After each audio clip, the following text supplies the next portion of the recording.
Telugu Desam, Janasena, Bharatiya Janata party కలిసి పోటీ చేసి విజయం సాధించిన నేపథ్యంలో నామినేటెడ్ పోస్టుల భర్తీకి సంబంధించి ముగ్గురు మధ్యన ఒక ఒప్పందం కుదిరిందట. ఇది ఆంధ్రజ్యోతి వెల్లడించిన కథనం కాబట్టి వాస్తవం. అయితే ఎలా అంటే ఈ ఒప్పందంలో నియోజకవర్గాల స్థాయిలో నామినేటెడ్ పదవుల మీద ఆశలు పెట్టుకుంటున్నటువంటి వేళ టీడీపీ ఎమ్మెల్యేలు ఉన్న చోట వాళ్ళకి 60% అట నామినేటెడ్ పోస్టులు ఉంటే ఆ పార్టీ కార్యకర్తలకు ఇస్తే ఇందులో 30% జనసేన వాళ్ళకి ఇస్తారు, మిగతా 40%. ఓ 10% బీజేపీ వాళ్ళకి ఇస్తారు. అలాగే జనసేన ఎమ్మెల్యేలు ఉన్న చోట జనసేన వాళ్ళకి 60% ఇస్తారు, 30% పోస్టులు టీడీపీ వాళ్ళకి, 10% బీజేపీకి ఇస్తారు.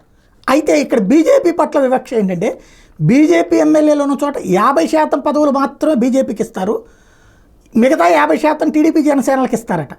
మరి అదేంటో అర్థం కాలే. టీడీపీ జనసేనలకేమో 60-40, అదే బీజేపీ వాళ్ళు ఉంటే 50%, వీళ్ళు 50% తీసుకుంటారు అట.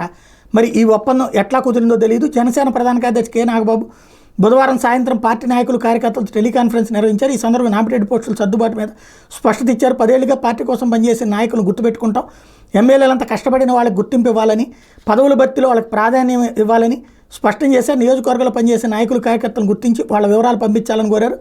జనసేన సిద్ధాంతాలకు ఆకర్షితులై ప్రజాసేవ చేయాలనే ఆలోచనను వైసీపీ నాయకులను చేర్చుకునేందుకు ఈ సందర్భంగా నాగబాబు గ్రీన్ సిగ్నల్ ఇచ్చారు. అయితే టీడీపీ, జనసేన నాయకులపై కేసులు పెట్టని వారిని ఇబ్బందులకు గురి చేయని వాళ్ళని మాత్రమే గుర్తించి పూర్తి స్థాయిలో విచారించిన తర్వాత చేర్చుకోవాలని తేల్చి చెప్పారు.